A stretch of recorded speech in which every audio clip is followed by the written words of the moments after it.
안녕하세요, 김우입니다. 자, 화면을 살짝 조정하고, 됐습니다. 오늘은 4월 8일 토요일입니다. 또 오랜만에 토요일 아침에 이렇게 인사를 드리네요. 지금 기온이 진짜 많이 내려간 것 같습니다. 갑작스럽게 진짜 꽃샘추위인가요? 오늘 지금 아침 기온이 0도입니다. 영하까지는 안 내려간 것 같은데 0도, 좀 쌀쌀하게 느껴지는 날씨고요. 그래서 옷을 약간 따숩게 이렇게 입고 왔습니다. 낮 최고 기온은 16도까지 올라간다고 하고요. 미세먼지, 초미세먼지는 둘 다 보통 수준입니다. 최근에 좀 비가 왔을 때 미세먼지가 좀 개선이 됐는데 다시 조금 또 비가 그치니까 나쁨으로 돌변하더라고요. 그러니까 이제는 그냥 스탠다드 기준이 그냥 나쁨 수준 아닌가, 약간 그런 생각이 들기도 하고 좀 씁쓸하네요.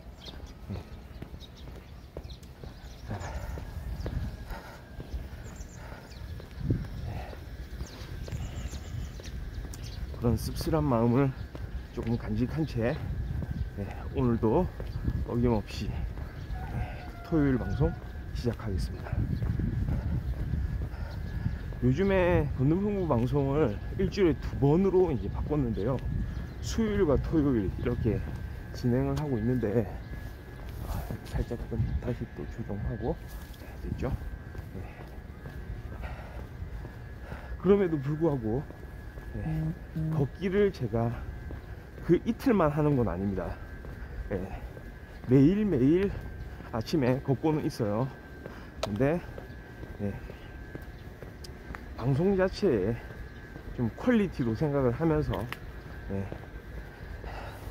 좀 더 좋은 방송을 위해서 수요일과 토요일에 좀 더 많은 투자를 하자는 개념이죠. 그런 생각으로 이렇게 진행하고 있습니다. 그러니까 제 개인적으로도 좀 여유가 생기고요. 좀 더 방송에 대한 어떤 집중력이라고나 할까요? 매일매일 하는 것보다 오히려 사실 집중력 자체는 좀 더 올라가는 느낌 아닌가, 약간 그런 조금 앞으로의 상황을 제가 좀 그렇게 생각을 하면서, 물론 좋은 방송이 제일 중요하기 때문에 좋은 방송을 위해서 노력하도록 하겠습니다.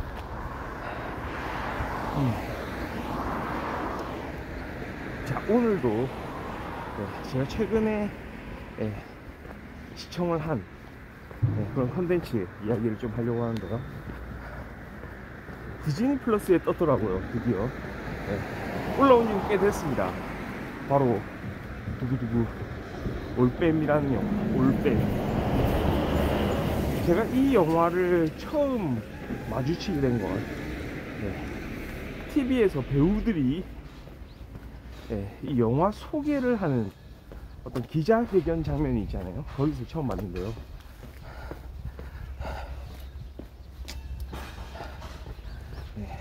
항상 영화가 이제 처음 개봉할 때쯤이 되면은 배우들이 나와가지고 무대 인사 비슷하게, 특히 방송을 염두에 두고 시청자들한테 어필을 하는 그런 시간을 갖잖아요. 올빼미라는 영화 마찬가지였는데요. 류준열 배우, 그 다음 유해진 배우, 이 두 사람이 나와가지고 영화 관련된 그 뒷이야기들, 비하인드 스토리, 그리고 이 영화가 어떤 이야기를 담고 있는지 거기에 대한 좀 재미난 이야기, 좀 재미난 방식으로 좀 풀어가는 그런 모습을 이제 목격을 한 거죠. 뭐 코멘터리라고도 얘기하잖아요. 드라마도 마찬가지입니다. 그렇죠? 더 글로리 같은 경우에도 여기에 출연했던 주역 배우들이 다 같이 모여가지고 드라마에 대한 코멘트를 하잖아요. 드라마 코멘터리, 옛날 출발 비디오 여행부터 시작됐던 것 같습니다. 그러니까 배우들이 각종, 그러니까 또 하나의 새로운 콘텐츠예요. 그거 자체가 여러가지 거기에서 본 콘텐츠로는 우리가 다 보지 못하고 듣지 못한 그런 이야기들을 배우들이 나와서 이렇게, 이거 하나가 새로운 콘텐츠인 거죠.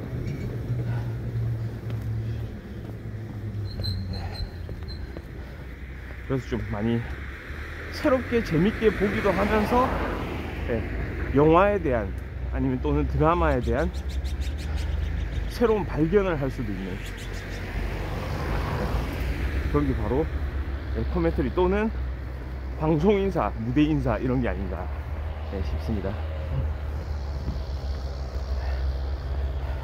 제가 근데 개인적으로 생각을 하면은 올빼미, 자, 좀 결론부터 말씀드리자면, 이게 조선시대를 다룬 사극이잖아요. 조선시대 중에서도 아직 안 보신 분들은 모르시겠지만, 조선시대 하면 중요한 게 뭡니까? 어느 왕 때 일어난 일인가, 이게 사회적 역사적 배경으로 상당히 중요하거든요. 바로 인조 때의 일입니다. 우리 조선시대 역사에서 가장 자주 등장하는 그 시기 중에 하나인 바로 인조, 그렇지 않습니까?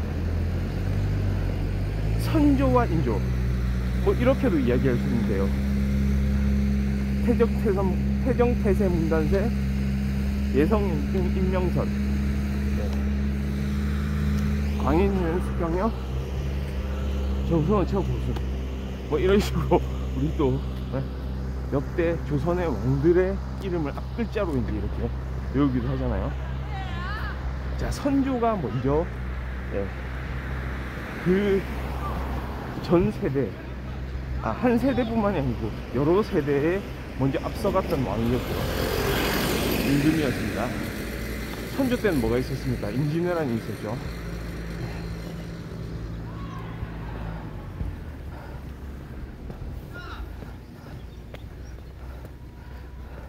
그 다음에 광해군이 있었습니다.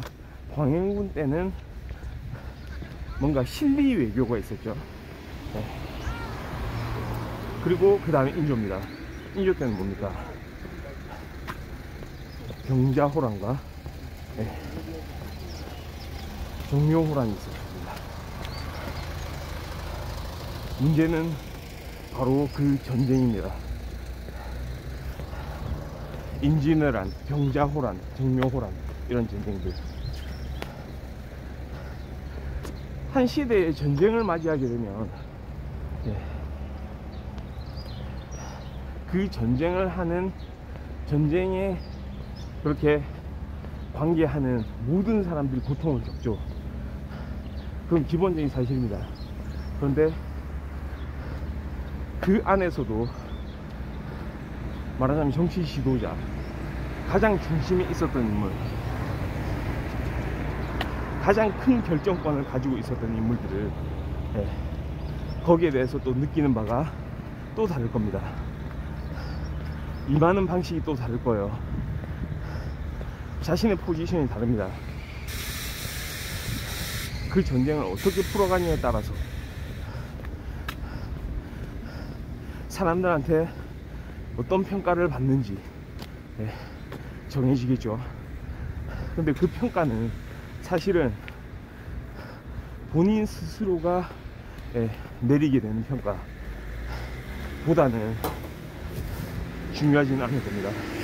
본인 스스로가 어떤 평가를 했냐에 따라서 앞으로 자신이 프라이드를 가지고 살아가게 될지, 아니면 트라우마 또는 컴플렉스에 휩싸여 가지고 거기서 벗어나지 못하게 될지는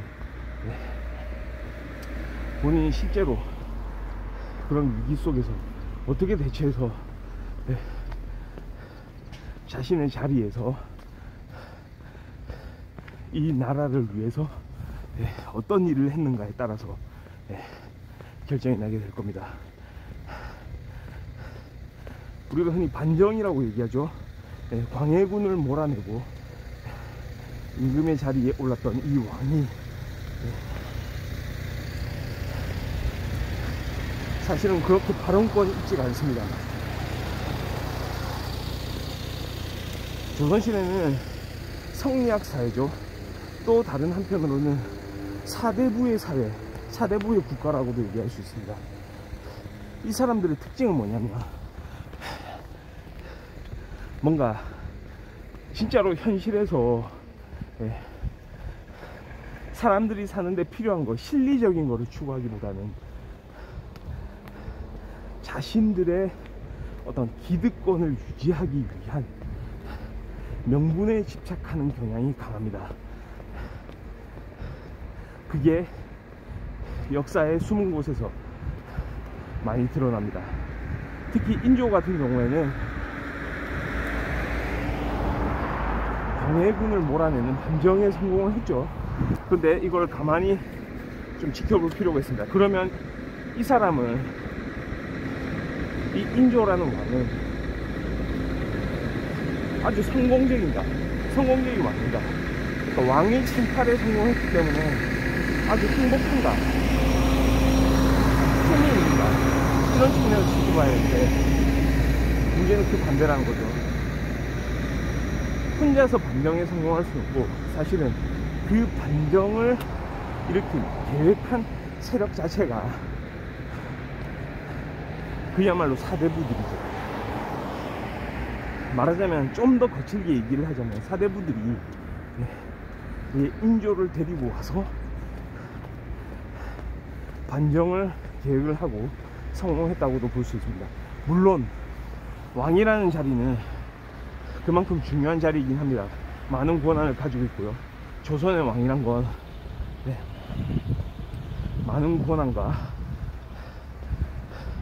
여타 다른 사람들의 운명을 결정할 수 있는 그런 자리이기도 했죠. 그럼에도 불구하고 조선이 사대부의 나라라고 얘기하는 것 자체는 왕과 사대부, 왕과 신하들이 아주 절묘한 균형을 이루면서 정치적으로 말이죠,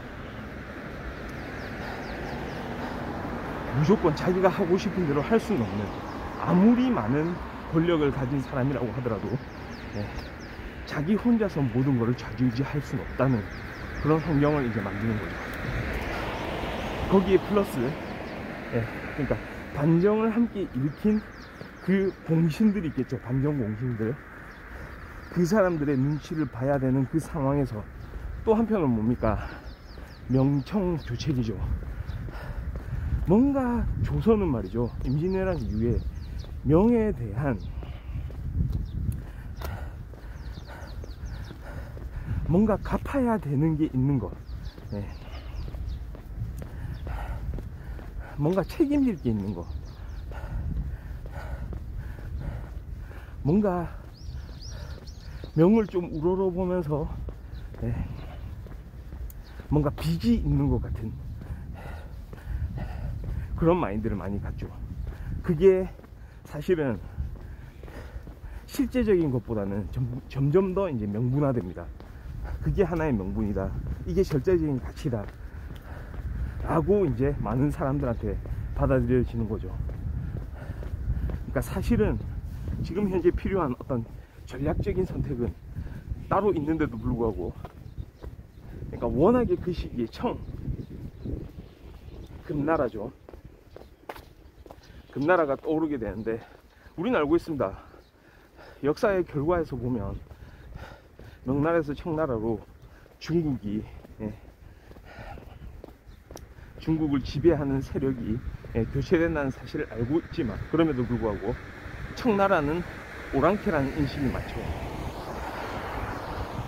그것 때문에 조선은 경험을 합니다. 병자호란과 정묘호란. 병자호란 때는 왕이 말이죠,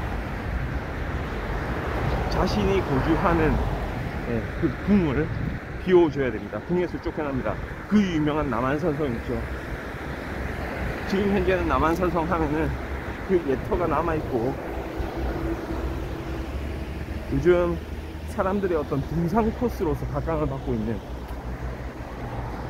거기서 뭐 닭백숙 같은 것도 먹고요. 예, 그런 어떤 맛집이 이렇게 막 질비해 있는 그런 관광 명소로 기억하는 사람들이 좀 많을지도 모르겠습니다. 근데 바로 거기가 인조가 피신했던, 제대로 지키지를 못해서 피신했던 바로 그 장소입니다. 거기까지 피신했다가 그 유명한 뭡니까, 삼전도의 굴욕, 삼배구고두라고 하죠.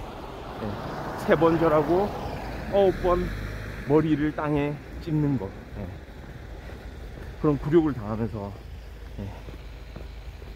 패배를 인정했어야겠죠. 그러면서 그 이후에도 명분을 저버리지는 못합니다. 자신들이 어떤 기본적으로 멘탈을 이제 보존하기 위해서 어떻게 보면 어쩔 수 없는 조치이기도 해요. 어떤 자신들의 이데올로기가 그 안에 살아 있었던 거죠. 우리는 명을 따른다. 명이 뭐 망하건 뭐 어쩌건 간에 상관없이 임진왜란 때 뭐 도와주고, 임진왜란 때 명 때문에 조선이 승리를 했고, 뭐 이런 여러 가지만 미사리 요구들을 집어넣으면서 그런 수사들을 이렇게 막 표현하면서, 하여튼 간에 그 당시에 이제 기득권 세력들이 가지고 있던 이데올로기는 그런 거였거든요. 새로 교체되는 새로운 바람, 새로운 변화에 대해서 받아들일 자세가 상당히 부족했죠. 그런데 뭡니까, 그 병자호란 이후로 소현세자라고 우리는 부르죠. 알고 있죠. 인조의 받아들입니다. 소현세자가 청에 볼모로 잡혀가는 거죠.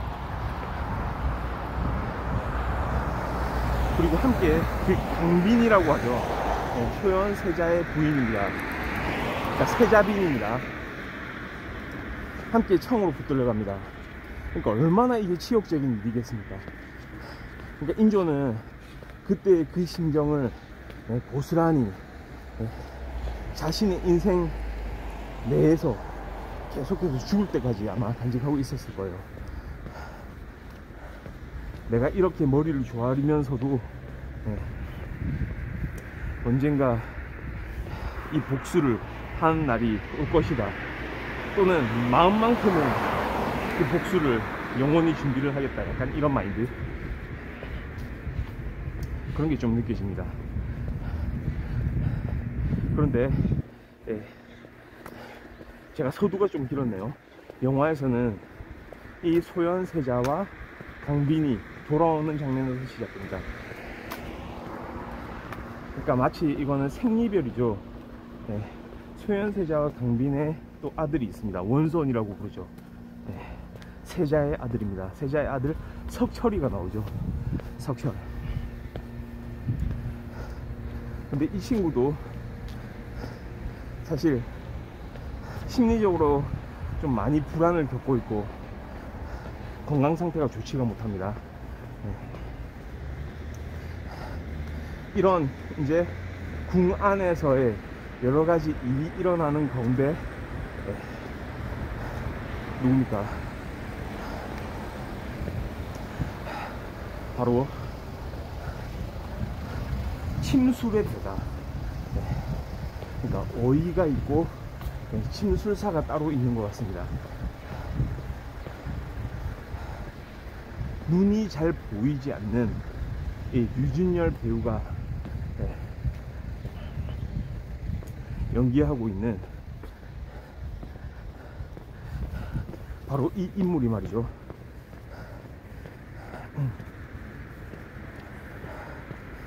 침을 놓는 게 다른 눈이 보이는 사람보다도 침을 놓는 그 능력 자체가 탁월한 거죠. 그래서 그 어이한테 최무성 배우입니다. 최무성 배우가 연기하는 그 어이에게 발탁이 돼서 궁에 들어가게 되는 거죠. 근데 이 영화의 이제 제목이 의미하는 바와 같이 올빼미 뭡니까? 올빼미 하면 딱 생각나는 게 뭐죠? 밤에 더 잘 보인다는 그런 느낌. 예. 갑자기 난데없이 사극인데요, 사극인 영화를 보는데 제목이 올빼미예요. 제목이 왕의 남자도 아니고 관상도 아니고, 예, 올빼미입니다. 뭔가 특이하죠. 아마 보는 것과 관계가 있다는 것을 우리는 예측을 할 수가 있습니다. 그것도 밤에요. 낮보다는 밤에.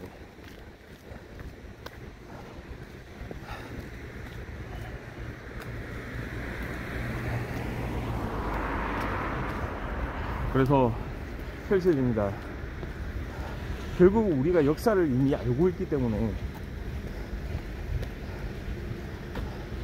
그 뭡니까, JTBC에서 몇 년 전에는 방영을 했었죠. 예, 김현주 배우가 주연을 맡았었던, 예, 이덕화 배우가 인조 역을 했고, 김현주 배우가 그 모진 역할 소용조씨, 예, 역을 맡아서 무시무시한 어떤 군중 생활사, 군중 잔혹사를 보여줬던 그 드라마, 군중 잔혹사 꽃들의 전쟁이 좀 연상이 됩니다. 우리는 그래서 이런 사극을 볼 때는 결말이 정해져 있죠. 어떻게 될 것인지. 그래서 더 좀 가슴 아프고, 예, 좀 안타까운 심정으로 볼 수밖에 없는 거죠. 아, 이 사람들이 이렇게 좀 행복하게 지냈을 수도 있었을 텐데 라고 생각하면서도 결말은 그렇지 않겠구나 라는 생각이 들 때쯤이면 조금 어떤 의미에서는 우리 할리우드의 퀸틴 타란티노 영화가 좀 부러워지기도 해요. 타란티노 같은 경우는 철저하게, 예, 영화는 영화로 이제 보게 만들잖아요. 바스타지 거친 녀석들이라든지, 아니면 최근에 Once Upon a Time in Hollywood라든지 이런 영화에서는 실제로 있었던 그런 역사적인 사건 자체를 뒤틀어 버리는 거죠. 그러면서 어떤 영화적 진실을 재창조합니다. 네. 근데 한국에서는 문제가 뭐냐면, 만약에 그런 식으로 연출을 하게 되면 역사 왜곡이라는 꼬리표를, 네, 붙이게 될지도 몰라요. 근데 한편으로는 조금씩 막 수정하고, 예, 다른 방향으로 나가는 것보다 한 번에 크게 틀어버리면 영화적인 어떤 그런 리얼리티, 영화적인 진실을 나는 표현하려고 했다. 그리고 그 상상력의 끝은 어딘지 나는 보여주고자 했다 라고 생각하면서, 혹시라도 이 영화가 타란티노의 영화처럼, 네, 마지막이 좀 바뀔 수 있지 않을까, 궁중 잔혹사와는 다른 결말을, 네, 보여주지 않을까. 그런데 그렇게 생각하는 거는, 네, 그냥 나만의 생각이었던지 모르겠습니다. 하여튼간에 그 결말에 대해서는 이야기는 하지 않겠습니다. 하지만 그런 순간순간들에, 네, 반전의 반전이 있죠. 이 침술사, 그러니까 궁으로 들어간 침술사, 유진열 배우가 연기하는 이 캐릭터는 사실은 그냥 한 명의, 예, 그냥 보잘것없는, 그러니까 자신의 동생이 있어요. 동생도 지금 몸이 안 좋아서 본인이 살펴야 되는 그런 동생이 한 명 있는데, 그 동생하고 그냥 오순도순 사는 게 꿈인 거예요. 그러기 위해서 좀 돈을 많이 벌어야 됐고요, 동생 병도 낫게 해줘야 됐고. 그러니까 뭔가 이 역사의 큰 흐름을 뒤집을 수 있는, 네, 그런 힘은 사실 부족합니다. 그런 장면들이 좀 나와요.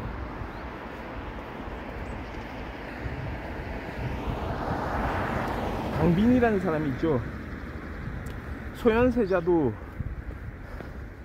청의 볼모로 잡혀갔다가 사실은 청에 대한 반감이 생길 법도 한데 아마도 잘 지내고 온 것 같아요. 청에서 새로운 문물들을 경험을 하면서 그 안에서 새로운 가치를 이제 깨달은 거죠. 국가가 발전하려면 어떻게 해야 되는지, 그리고 나중에 돌아가서 내가 이 나라의 지도자가 됐을 때는 어떤 식으로 정치, 외교, 전략을 펴야 되는지, 그런 것들에 대해서 많이 생각을 했을 거예요. 신문물. 그러니까 만약에 소현세자가 이때 왕위를 계승을 했다면, 사실은 인조 다음에 효종이죠. 효종은 소현세자의 동생입니다. 복림대군이죠.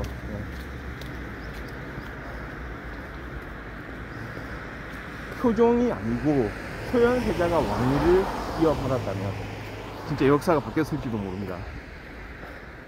한편으로는 19세기에 그렇게 주변의 열강들에 의해서 침탈을 받았던 그 구한말의 역사가 사실 역사 속에서 사라질지도 몰라요. 물론 이거는 역사에 대해서 평가하는 부분이죠. 역사에 대한 가정은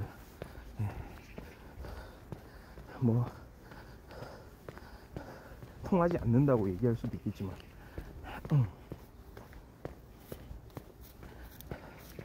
그런 면에서 아쉬움이 더 남죠.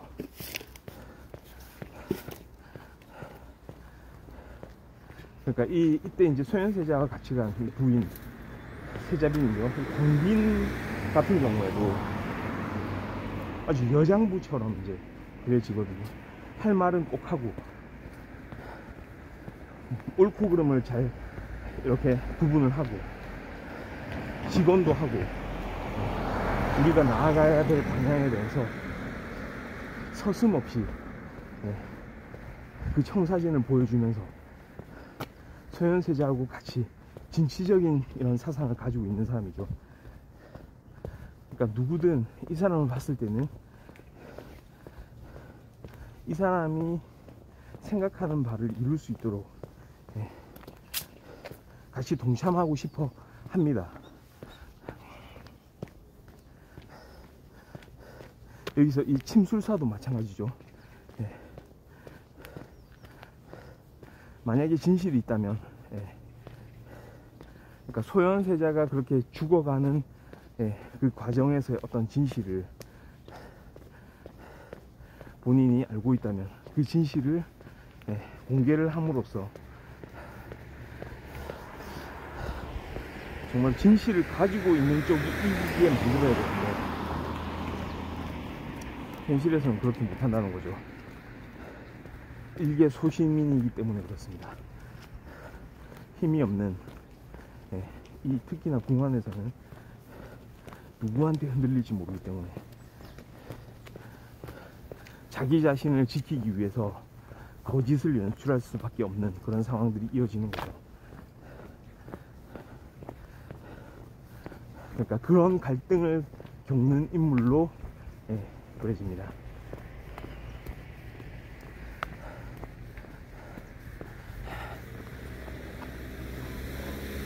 그러니까 자신도 언제 죽을지 모르는 그런 상황이기 때문에 봐도 못 본 척, 들어도 못 들은 척 해야 된다는,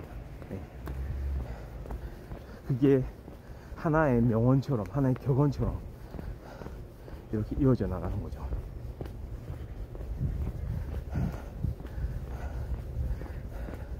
그리고 우리는 역사에 숨어진 진실들을 이제 다시 한번 파악을 할 수 있게 됩니다.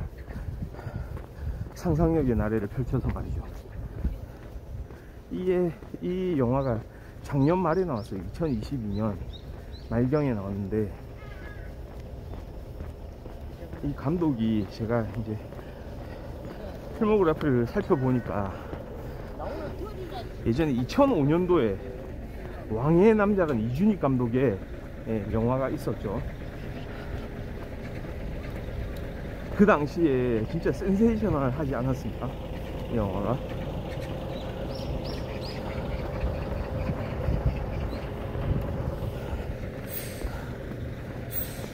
왕의 남자. 그리고 또 생각해보니까 왕의 남자 자체도 연산군 때네요. 그 영화는 진짜 폭군으로 우리한테 알려져 있는 그 연산군 시절에 그 영화. 장녹수가 나오죠. 장녹수가 나오고 광대들이 나와서 이런 어떤 정치, 이런 상황 자체를, 이런 사회 현실을 어떤 풍자하는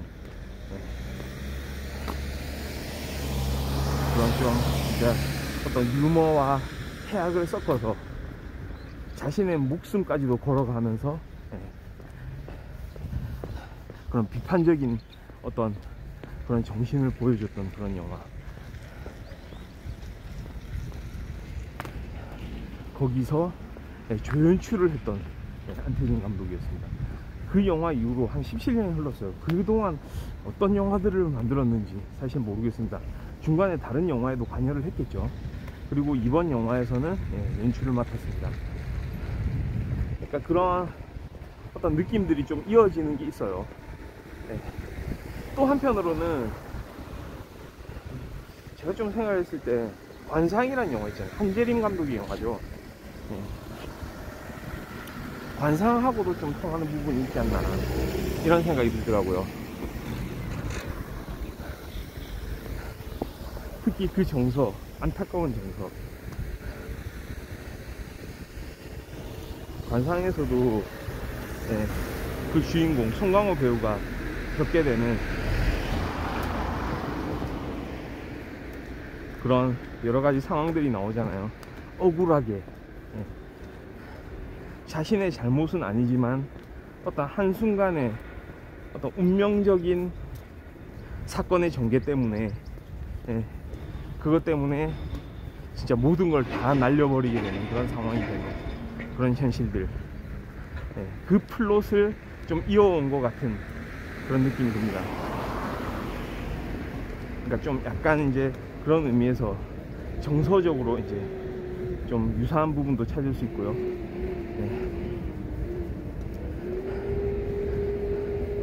좀 그렇게 이야기 어떤 구조라고는 할까요? 약간 생각나는 그런 장면들이 있죠.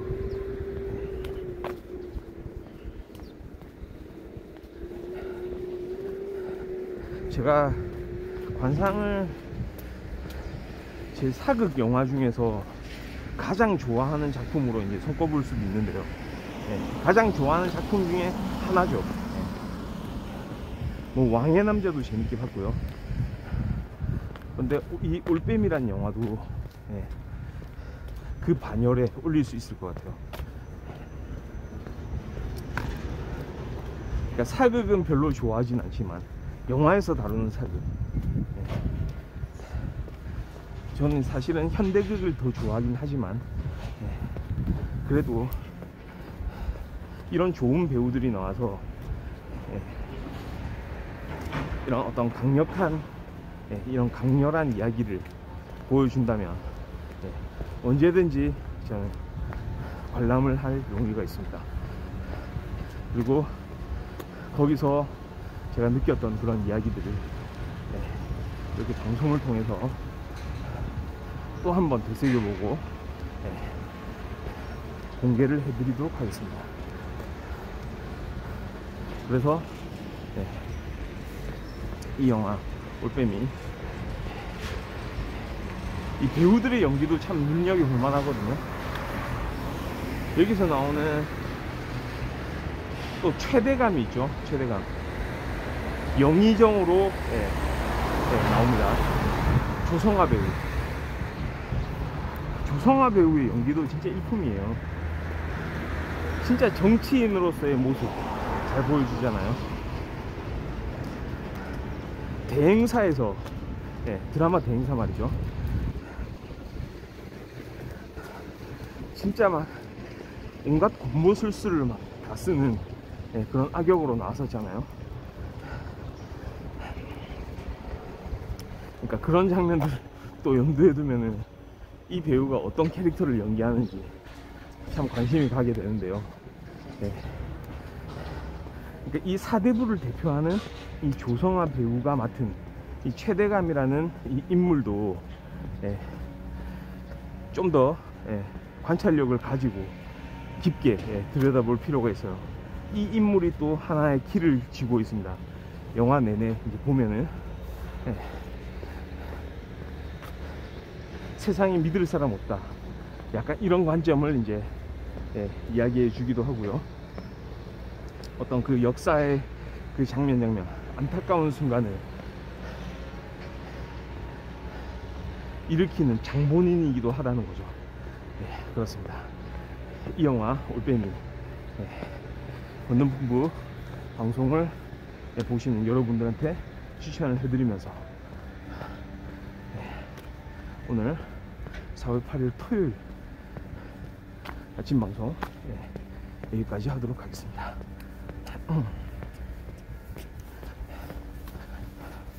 저는 또 수요일날 다시 찾아옵니다. 감사합니다. 바이.